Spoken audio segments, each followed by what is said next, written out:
This is a test of the emergency broadcast system. This is only a test.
All stations, all call signs. This is Wrecker Actual, over. Stand by for transmission. Prepare to copy. This is American Vindicta.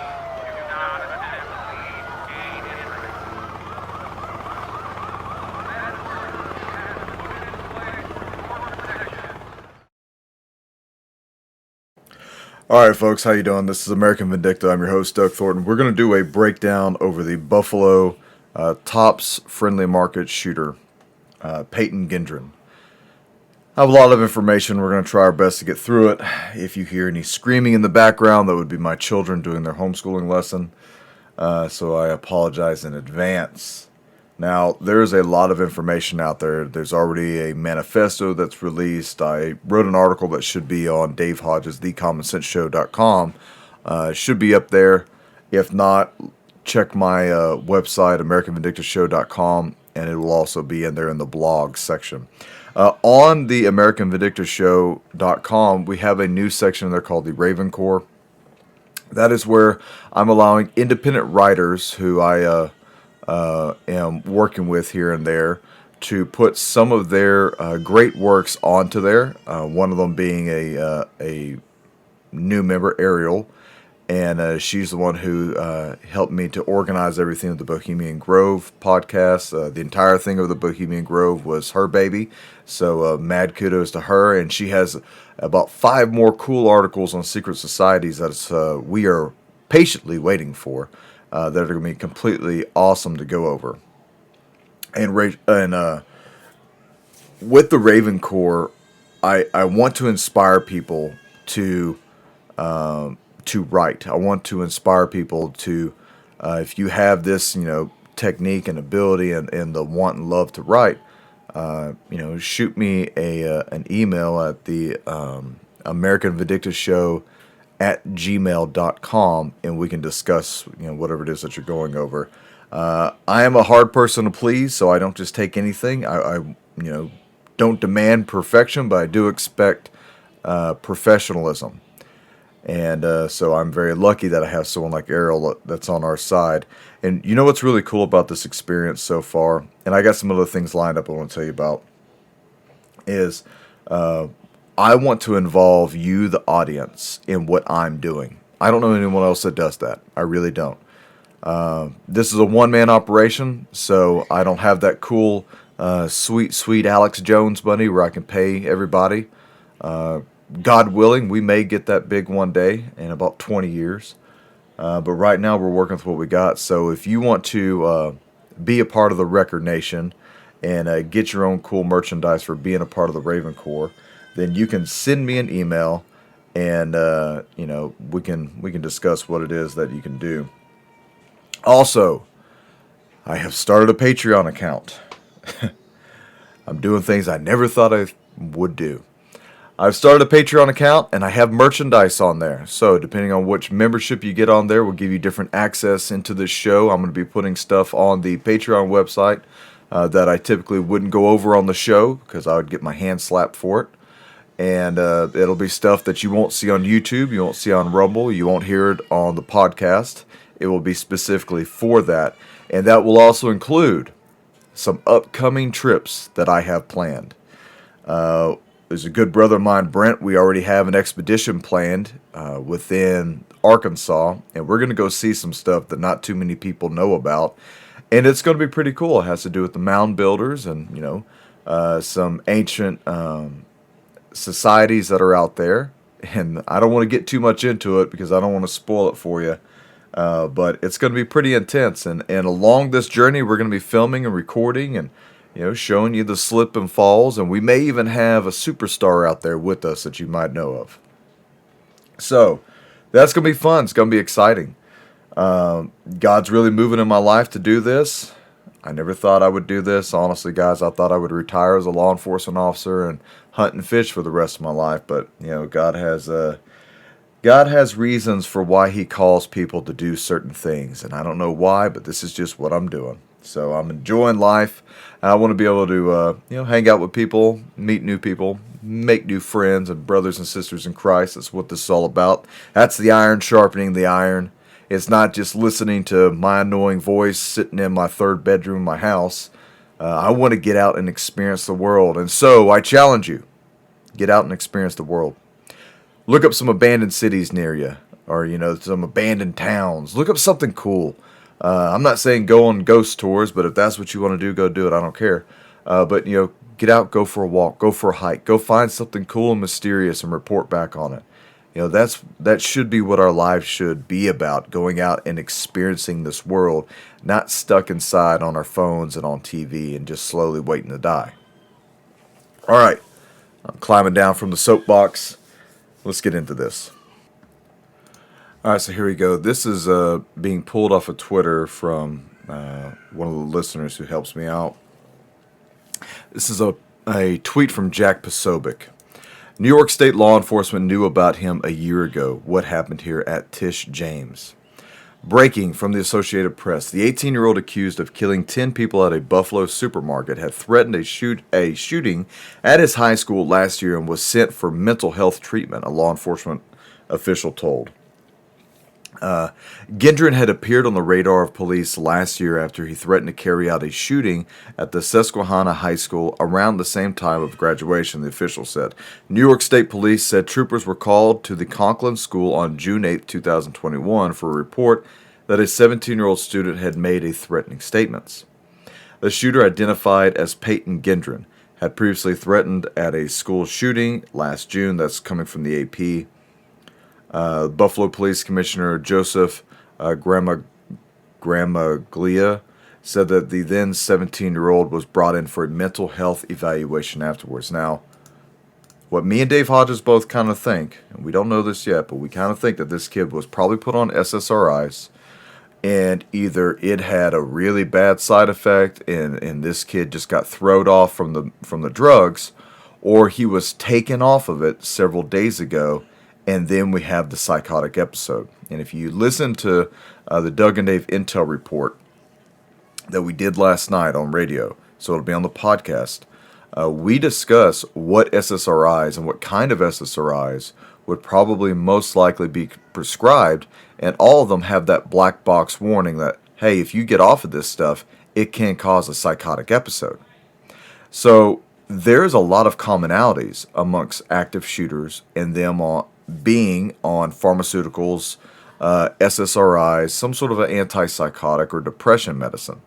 And these things play chemistry with your mind in a bad way. They're not good for you. Then you throw in severe depression, anxiety, a good conspiracy theory here or there, and maybe some alcohol, and you have like the worst storm for a mentally unstable person to become violent. And one of the things with all these SSRIs, one of the black box warnings, is that they may induce violent actions. You know, a child's mind is trapped full of emotions, trying to understand the world, trying to understand themselves. There's a lot of hormonal changes that's still happening in the body. And then you add in one of these, SSRIs, it can turn into something really bad, really fast.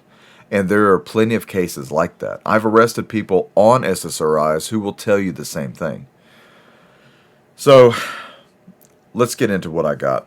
Tops friendly market mass shooting. After reviewing 3 pages of the Peyton Gendron's Manifesto, I have found a few anomalies.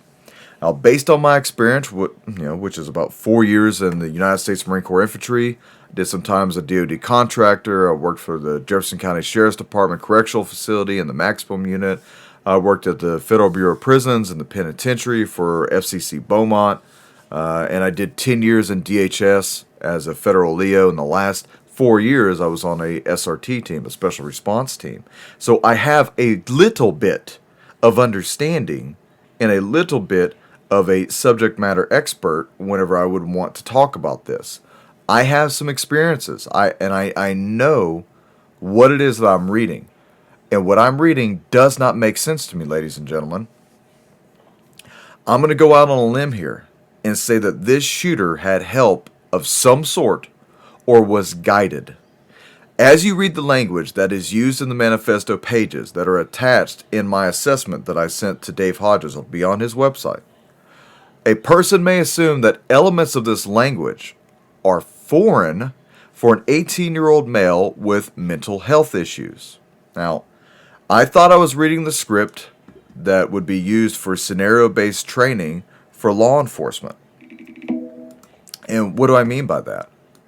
What I mean by that is there are certain ways law enforcement writes things. When it's scenario training, we write a script. This is the bad guy. This is what the bad guy's wearing. This are the weapons he's using. These are his targets. This is where he's going. He should be starting at this point in time, and by this point in time, that's when we're going to release people to go and respond to whatever the bad guy's doing. Right? When you pull up a training scenario for law enforcement or for military, you write it out.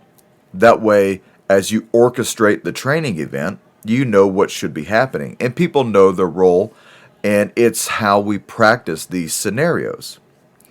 A lot of what I'm reading sounds very rehearsed, well written, scripted, practiced, and rehearsed to an extent that it sounded like the guy, when I had first read this, and I had said to Dave, it sounds like the guy most likely, because active shooters do this, went and surveyed the target, the tops market.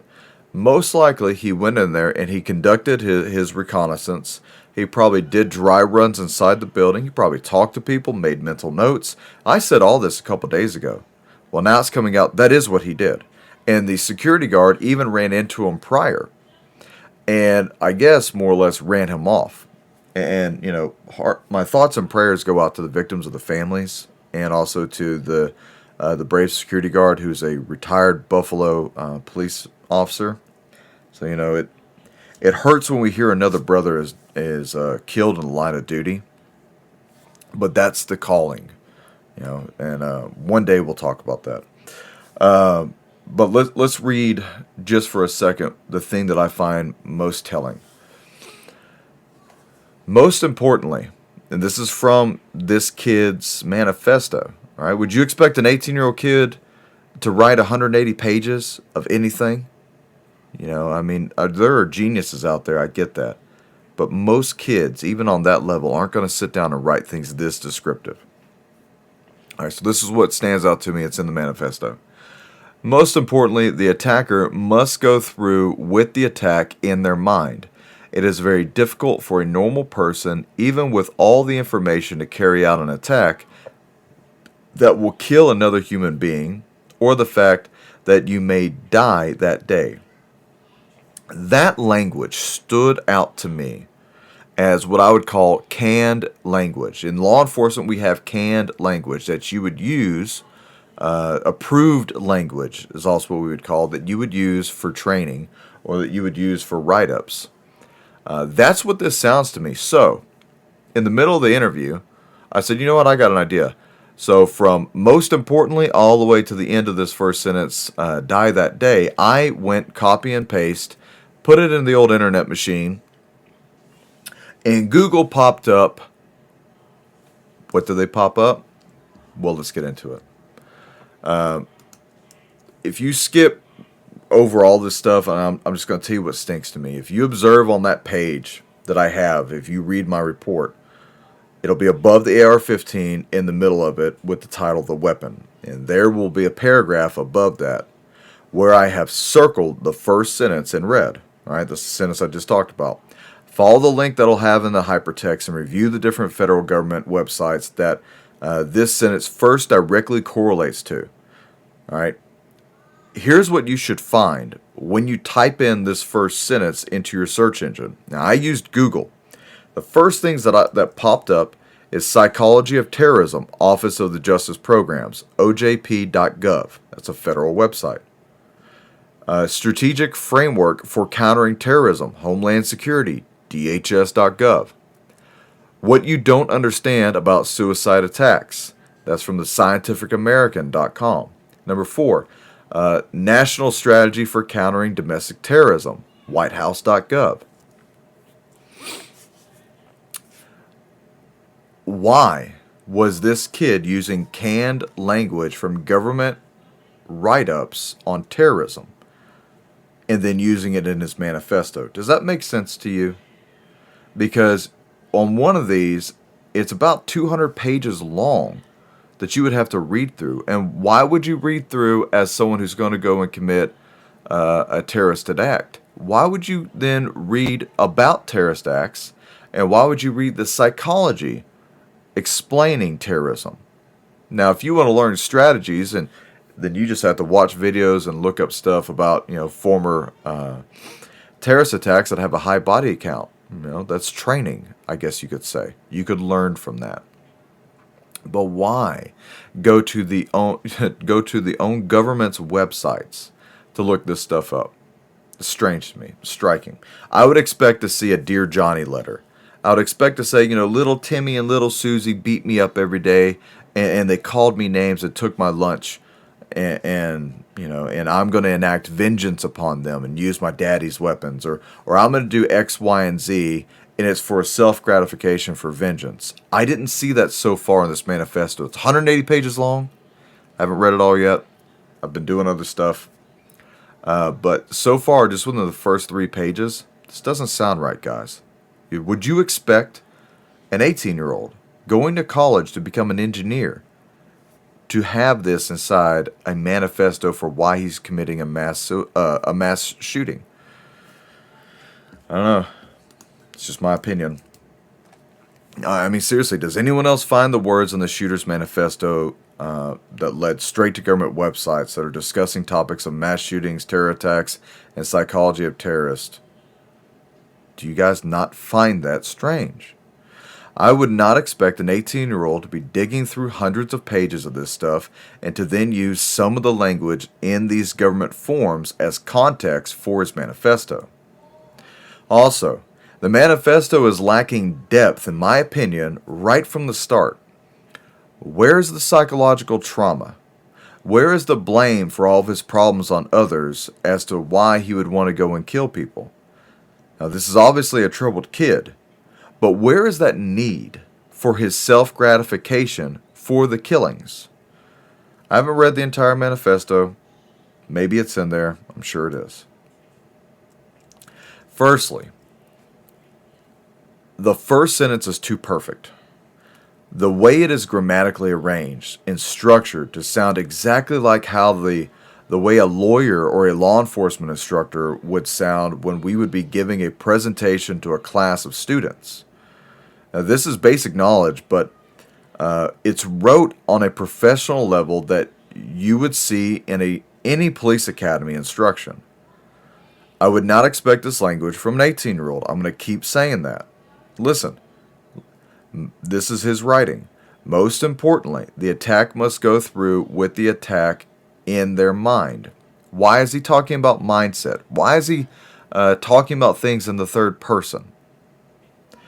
It is very difficult for a normal person, even with all the information to carry out an attack that will kill another human being or the fact that you may die that day. That's something that we talk about with the psychology and elements of active shooters. What drives the attack? What drives the need? Is it vengeance? Is it ideologically based? Is it religious based, i.e. terrorism based? Is it a honor killing? Is it, I guess you could say a domestic where it could be the entanglement of lovers and this is the outcome? I don't see that. From this kid's writings, he's talking about how he's doing this because, the white population is not breeding enough, and all these other populations are, all these other racial populations are, and because of that, I'm going to target black people. Well, that doesn't make sense, because if you look at the statistics, people who are coming from Muslim countries, Hindu countries, and also Hispanic countries reproduce more than blacks and whites in America. So, and people who are immigrating to this country are reproducing more, having more kids than whites are, than blacks are. So that doesn't make sense to me. And it doesn't take a genius just to go and look up just a simple statistic like that. This kid is an oddball. What freshman in college talks like someone who is speaking on authority over a subject like this? Very few that are carrying out mass murders. Like I said, I guess he's just the oddball. Now, personally, I find the language to be suspect. This was very well written out for a kid who has lost his mental faculties. Now, not saying that he was not capable of writing this manifesto, but my cop senses are screaming bullshit at this. Where are the sloppy mistakes? Every single shooter that's their first shooting makes sloppy mistakes, and that's how they get caught. That's how they injure themselves in the middle of the act, or that's how they end up being killed by law enforcement, or to the extent that they were sloppy and they didn't want to be captured, so they committed suicide. Where was that here? When we go through the 180-page dog and pony show with this manifesto, could there be a cryptic message in this murderous act? And are we seeing evidence of it in this manifesto? For now, this is just speculation, but it is hard to deny the evidence that I mentioned previously. Secondly, let's review the schematic that he created over the target's location, the Tops Friendly Markets grocery store. I'll have this on my website so that you can see it. But in the realms of law enforcement and military, it makes sense what I'm looking at. For an 18-year-old kid, it does not make sense. The shooter goes into very attentive detail about how and where he will kill the armed guard, and then how he would methodically kill those near the cash register. Then he would walk around the store and kill anyone who was hiding, finally making another round to double check that he didn't miss anyone. And if there were any survivors, then he would shoot them in the head. I believe he said twice. This is very reminiscent to what we're taught to do in the military. That's called a dead check. One of the things that you're taught with dead checks is if you shoot somebody and they're on the ground, we were taught this in Iraq, You would go and poke them with the muzzle of your rifle, or stab them a little bit with the bayonet fixed to the rifle. And it's to make sure that the dead stay dead, because sometimes they can get right back up and blow themselves up.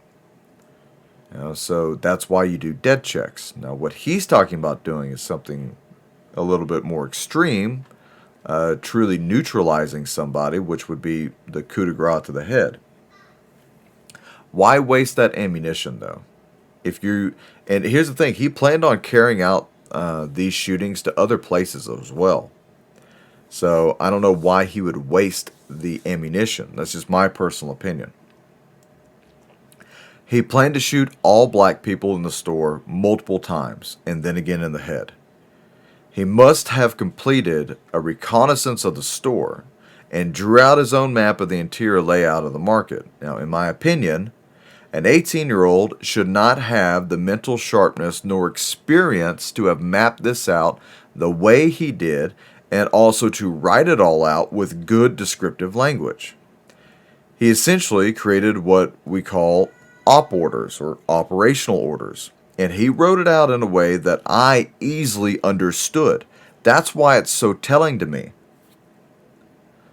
I assume that he must have had help with at least formatting the manifesto and the planning of the attack. The manifesto is written in a very cold tone, calculated, and lacking emotion. That's the way lawyers write.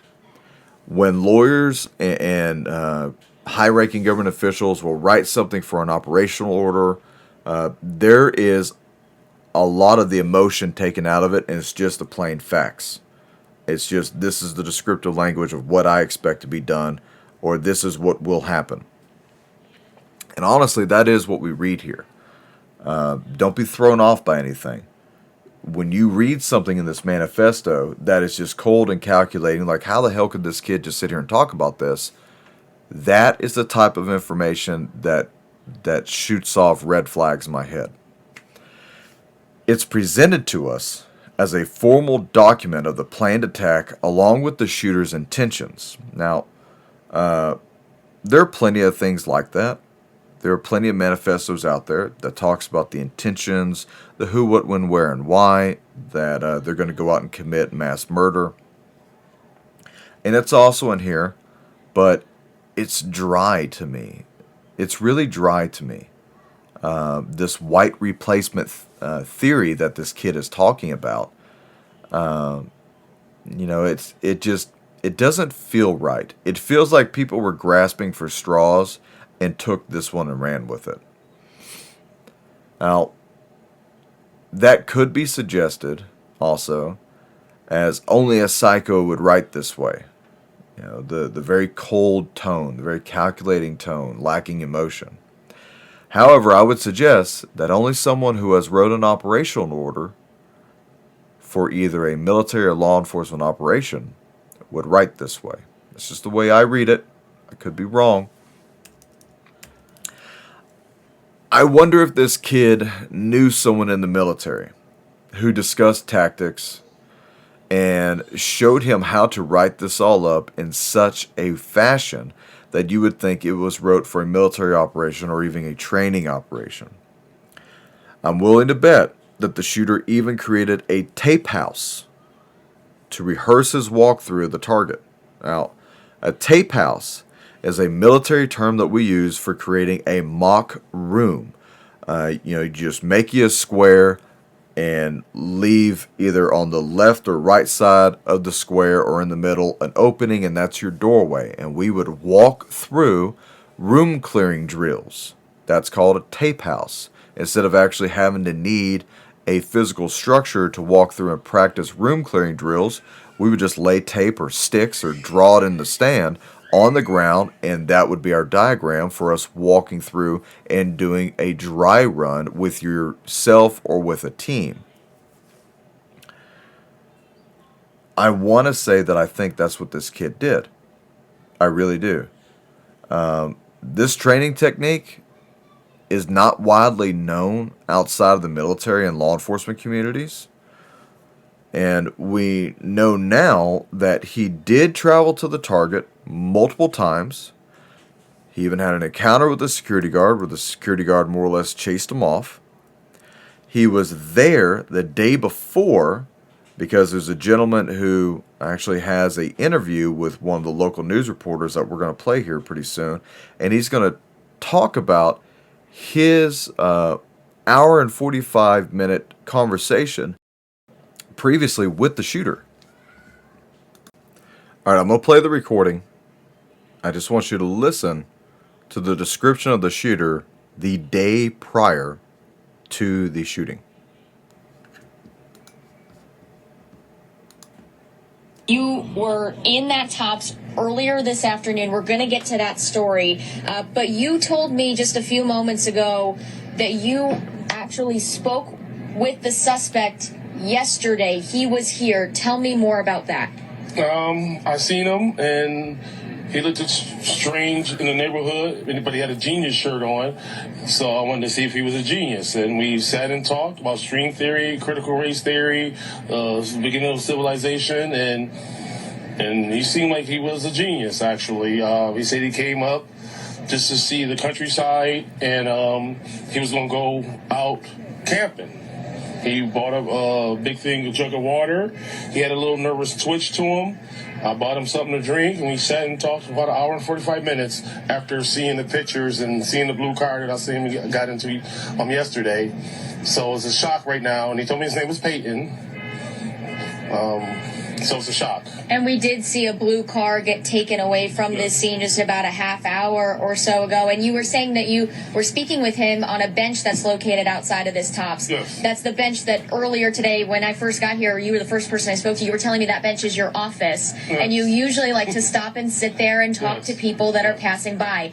Today you didn't stop. Yes. So walk me through your afternoon here at the Tops. Well, I went in there and got me some a juice, and I didn't want to sit there today, so I walked across the street and I opened up my juice, and as I opened up my juice, I heard what I knew wasn't a firecracker, and I looked up and I seen a guy shooting people.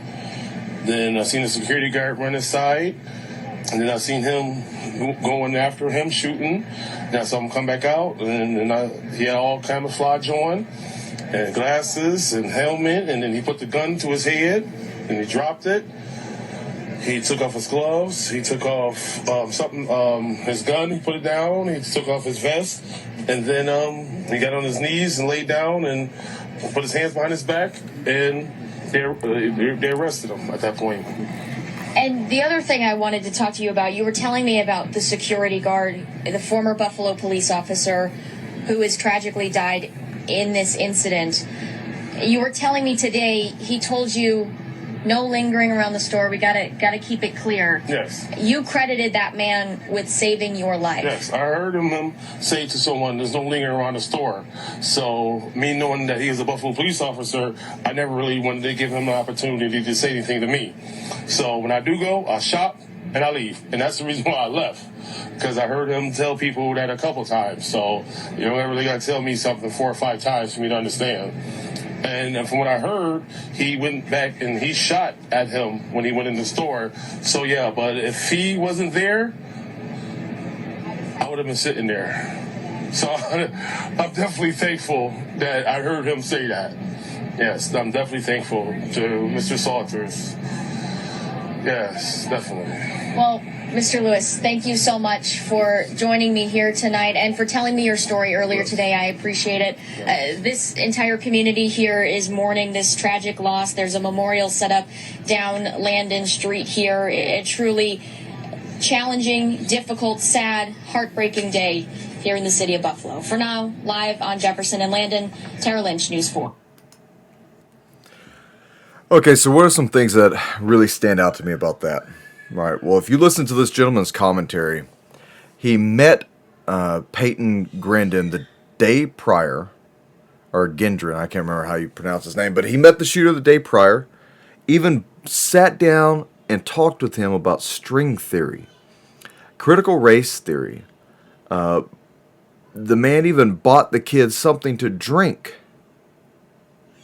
And this kid is supposed to be, a hardcore right-wing neo-Nazi. He's hates black people. Why would he sit down then for an hour and 45 minutes and speak with a black man and even allow him to buy a drink with him and talk to him about, I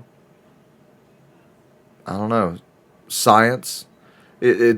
Unless the kid was sitting there calculating and watching how much foot traffic was coming in and out of that building and making those mental notes in his head, then I could say, okay, I can see why. One of the things that we do within the realms of law enforcement, especially with my prior job, is that when we want to survey a place, we're going to see how many people are coming in and out, and at what time of the day is there going to be the highest amount of foot traffic. That's a common tactic that's also used by active shooters, and they will typically time their shooting for when the most amount of people are going to be in one place. Could that have been what Peyton was doing? Possibly. It gave him an excuse to sit there on a bench right in front of the target, and the target being the not the store, but the target being the Tops Friendly Market. So he sits right in front of the target location, talks with people. He's being witnessed. He's gone there several times by now. That would be gathering information. That would be using human intelligence, gathering intel on an area before you decide to hit it. There's a lot of anomalies there. Where does an 18-year-old get the time to do that? Where does an 18-year-old get the money to purchase the weapons? Well, supposedly, coming from the Washington Post, they interviewed a guy who claimed to be a friend of the shooter. And he said that his parents didn't like the fact that he had so much ammo and guns and always told him to get rid of them. He went out and purchased the AR-15 and ran straight over to his friend's house to show him how proud he was of it and that he was going to use it for target practice and hunting.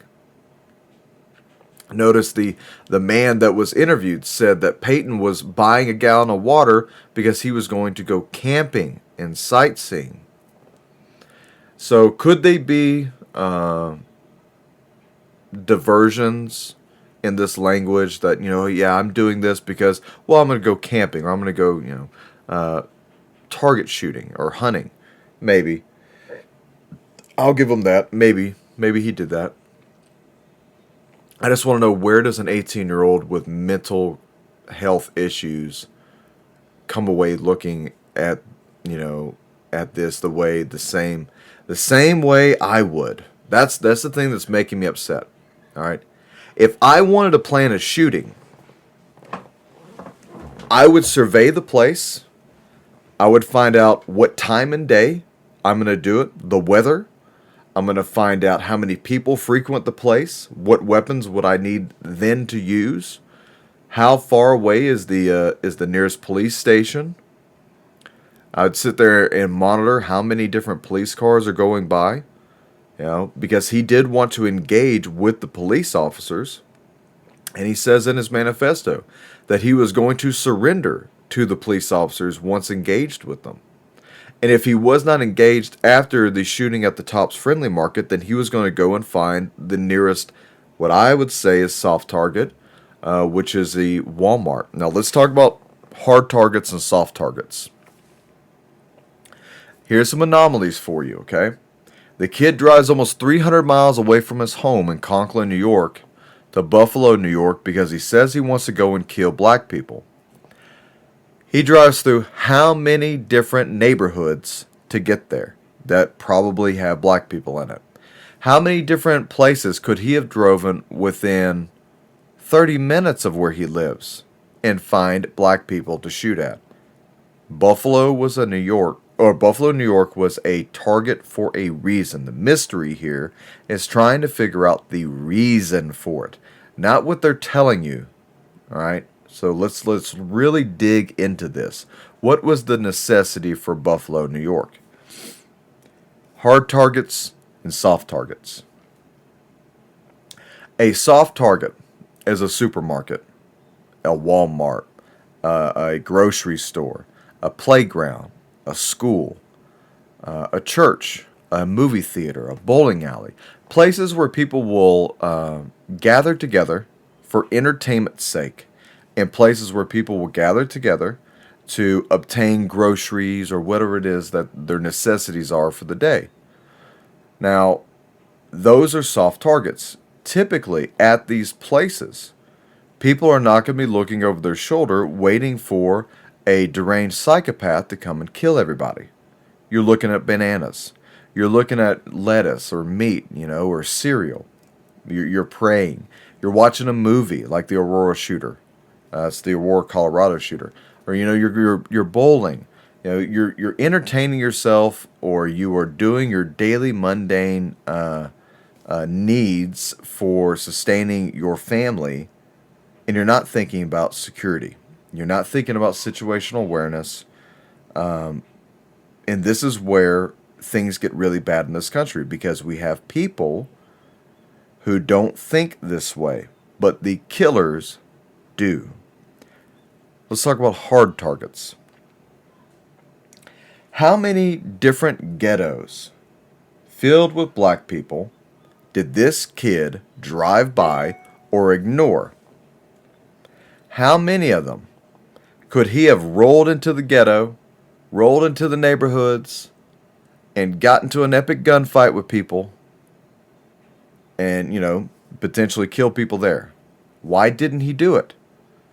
Because they're hard targets. If he wanted to go to a heavily populated area with one ethnic race, let's just say black people, because that was the evident target here. In these areas, there is also the idea of gangs being heavily armed, which could be a problem for a inexperienced killer or an inexperienced shooter. So instead of going to a place where I know there's going to be black people, but also black people with guns, I'm going to avoid that, and I'm going to go to a higher city, not the lower cities. I'm going to go to a higher populated city, and I'm going to then go into an area where mostly old folks live, and I'm going to find that supermarket, and that will be my target. He describes using the weapons that he does because of the efficiency of the weapons and because he can use them easily. And he also trains with them. Once again, I've said this before, I'll say it again. Train with your weapons, because the bad guys do as well. Well, where does an 18-year-old get that training from? Did he look on YouTube? There's thousands of different things out there with guys like me who are out there teaching people how to shoot by making instructional videos or doing what we call running and gunning for some motivational videos and showing us, with the tools of our trade in shooting. I don't know where he got it from. But the most telling thing here is the mindset. This kid was convinced this is what he needed to do, that he needed to attack this one place because of whatever racial reason that he has, and then he's going to go find other targets. Unfortunately, it fits the narrative.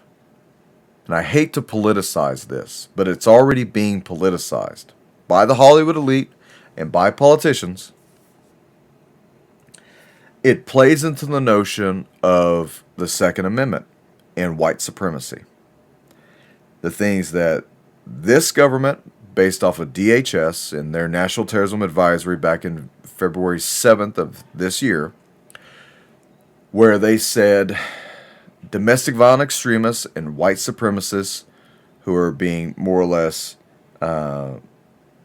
played because of disinformation, misinformation, malinformation, are committing terrorist-like acts against people of color, and that is the growing threat in this country. And that's why they're going to be observed and monitored. And then you have the making of the ministry of truth, you have politicians and Hollywood elitists right now who are saying ban the AR-15, ban weapons, confiscate weapons, and then all this bad stuff will stop happening. Are you going to go into the ghettos and confiscate every, Glock that has a serial number scratched off of it? Probably not. Are you going to stop the amount of weapons that are coming through the border? I mean, if they seized all weapons in America, I'll go to Mexico and buy stuff that I can't buy in America unless I have certain license. So there are loopholes there for that black market. And, you people are smart. You know what I'm talking about. There are plenty of loopholes. There are plenty of people who will build their own weapons, i.e. why the whole ghost gun thing came up.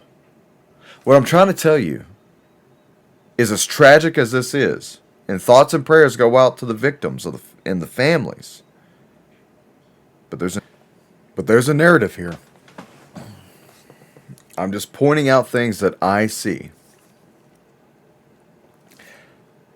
I've been saying it, that there's going to be active shooters. There's going to be terrorist attacks. The left is going to take it in 2022, spin it, use it for their narrative. They want to take the guns. They want to take away free speech. They want to take down internet platforms that allows people to think freely and express their ideas and views and communicate with one another. They want total control. And sometimes in order to get total control, one must release characteristics of anarchy.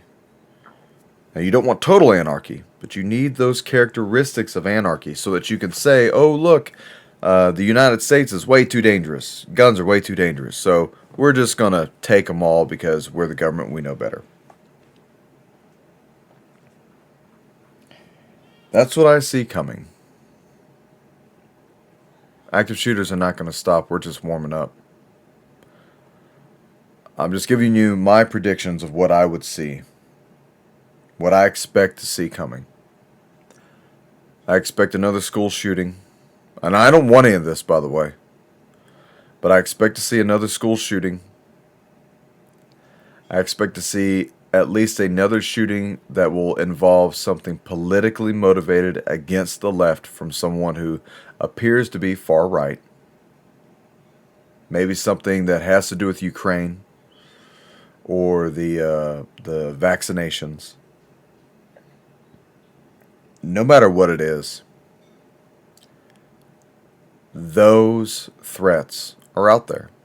So, the next 6 or 8 minutes, let's talk about how we can be better prepared. How do we Monday morning quarterback this?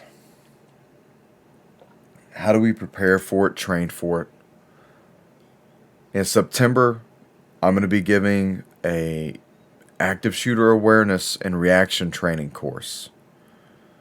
This was already planned for us to have this course before the series and strings of active shooters. So it's not because of it. We had already planned to do it. And I want to be able to teach people what I know. I want to be able to show you what I know on how to better handle yourself during these situations. Very basic tactics that you can find on the internet, stuff that we'll be going over. The mechanics of gunfighting, I guess you could say, we'll be going over. We're going to be going over active shooter. I'll be giving an awareness PowerPoint training. I think I've almost convinced Dave Hodges to be a part of this and to give a psychiatrist breakdown of active shooters and their trains of thought. Now, that's a very important thing because we want to know the drivers of why these people are driven into committing these mass attacks. But you need to know how to handle yourself. You need to know basic medication, tactical medicine, as we would call it. For my seniors, the guys who mentored me and helped train me when I was in DHS, a lot of the guys at our training facility that's out there in DC, they really helped to establish this mindset that the best medicine for an active shooter is to stop the shooter. Now, you can incapacitate them, or you can kill them. That's really your only two options. But for many of the pacifists that are out there who only carry knives, do you think your knife would have done any good against the AR-15 and you're 30 yards away, or you're 20 feet away? I don't think so. And I don't care what FBI stat that says, well, if a guy in his early 20s with a knife and you had a gun and you run at each other, he'll probably stab you before you can shoot you. I will take my gun all day long versus a knife. I want to get people better prepared for this because it's not going to stop. It's just not going to. We have too many crazy people in this country who have access to weapons. And they can get weapons from wherever. It doesn't just mean the local gun store. At least the due diligence is done at the gun stores for background checks. Which, guess what? This shooter passed a background check. Now, he was able to purchase an AR-15, a Mossberg 500, and then a bolt-action rifle. And you'll find, if you do your research into active shooters, that most active shooters obtain their guns legally or through the black market. Not at a gun show. That's what the left would love to hear, oh, he must have got it at a gun show. No. I have friends of mine who could take you to a certain ghetto in any city, stand there for about an hour, and they'll walk out with an AK-47. All it takes is probably $1,000 in cash, and you'll walk right out of there. We're not going to stop this. Look what happened when they took the guns away from Australia. Crime went up 1,000%. Same thing in every country that has done this. There are things that you can do. Make yourself a hard target. Always be using your situational awareness. That means turning your head left and right, using your eyes, your M1 eyeball, to scan for threats. Your mind will perceive threats before your body starts to react to them. You'll start to point out, that guy looks shady. That person's hiding behind something. This person looks threatening and opposing compared to my stature. Your body will naturally start to scan and assess for threats. Your mind will perceive it. The problem is acting upon it. The problem is getting people's heads out of their phone. Honestly, the damn problem is there are dangerous people in the world who are willing to do whatever to kill you. And sometimes you're in the grocery store right next to them, or sitting on a bench, having I guess you could say, a physical science discussion, and or a philosophical discussion, and talking with them. It's heartbreaking to see this, because I believe there are ways that we can get out of this trouble that we find ourselves in. For everyone who lives in these highly democratic areas where you're not allowed to have a firearm, you are putting your life in jeopardy. Great jeopardy. If you don't go and get a pistol and a concealed carry license, you're rolling the bones. Or even open carry, constitutionally carry. I don't care. But where was the mercy for the victims of this shooting? There was none. The shooter even looked like he was going to take his own life, which would have made a lot of sense to me if he had done it, but it didn't happen. So, what are we left to say? What are we left to do about this, guys? Husbands who harp on your wives, or wives who harp on your husbands about getting armed, training, having better security, putting up, better security on your doors and your windows and cameras and alarms and dogs. I use dogs. That's a big thing for me. Good luck getting past all my dogs. But these are the things that we have to show people and explain to them that it's only going to get more dangerous the closer we get to election season. So your blood will be on your own hands if you don't prepare. I know that's harsh. And I know there's a lot of people who email me or who leave comments in the comment section on YouTube. I'm this person with this age with this disability. I guess I'm just dead. Don't write me stuff like that. For one thing, what good does that do anybody who's reading it? And what good does it do you to write it down? There's always something you can do. It's about motivation. It's about wanting to get up and do it. Getting off of your excuse, getting a checklist, and accomplishing your goals for personal security. We're going to go over a lot of that in September.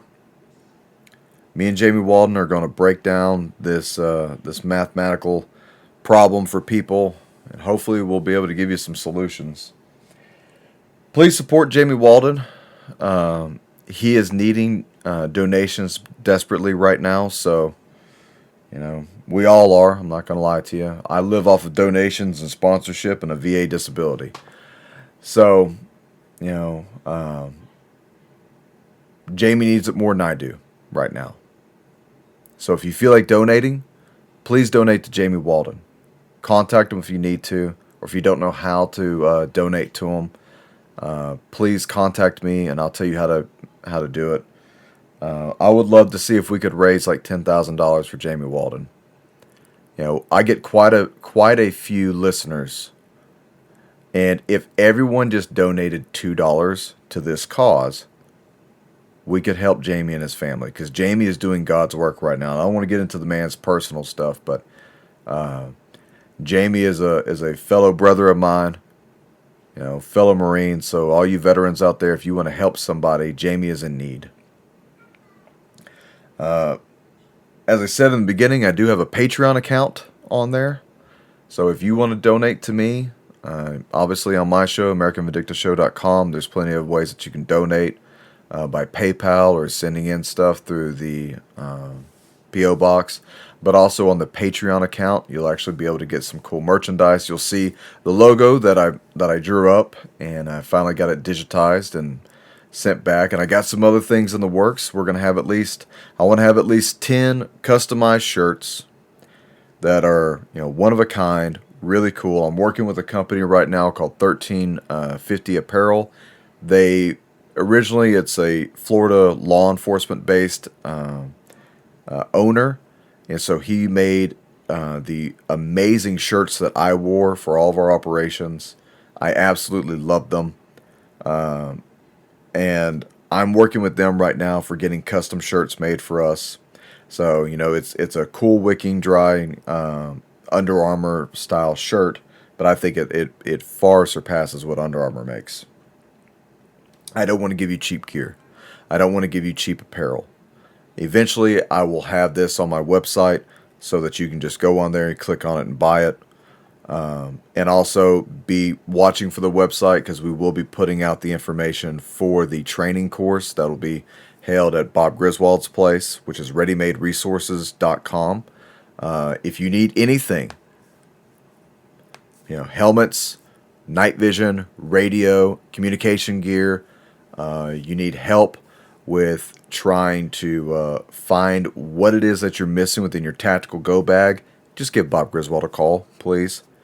If you need the food, the camping equipment, the base camp equipment, which is something Doug is in desperate need of right now because all my stuff is trashed from years of trashing it, you need to go to mountain-state-survival.com. Support small business, patriotic business. Jeff is a one-of-a-kind type of guy who really has a heart for the Lord and wants to take care of his community by giving you good equipment. You know, these are the sponsors of the show, and I appreciate it if you could go and you could visit them. I'm also sponsored by My Patriot Supply. Currently, because I'm not a big enough fish to have my own website, go to my website, AmericanVindictiveShow.com. If you need any of the food, click on the sponsorship page. Click on the ad that it has up there for My Patriot Supply. Everything that you buy from them, I get a little 10% commission for. And I'm just going to be honest with you, no one's bought from it yet. So either it's poor marketing on me or it's poor marketing on them. But at the end of the day, and I know this probably isn't good for revenue for myself, but if you don't want to use My Patriot Supply, I don't care. Go to Dollar General, start buying rice right now. Go to Walmart, stock up on meat, stock up on your canned goods. Ladies and gentlemen, we're getting to a point in time where we're going to hit a crescendo and bad things are going to happen. I don't want to scare people. I just want to tell you, be prepared. Prepare accordingly. If you ever have any questions about preparation, if you have any questions about survival items, or hey, is this a good gun? Or is this good gear? Is this a good backpack? What about these shoes or these boots? If you have any questions for that, email me, AmericanVindictiveShow@gmail.com. I'll answer. I'm probably in correspondence with like 40 people during the day. I'll sit there and talk with you guys. I'm not a celebrity. Don't try to be. I just want to help out the citizens of the kingdom of heaven. That's all I want. I want everybody to be safe. Watch your six. The enemy is out there. Stay frosty. May God bless you and keep you all. My name is Doug Thornton. You've been listening to American Vindicta. I'm out of here.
All stations, all call signs.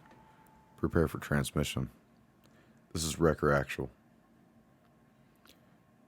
Dearly beloved,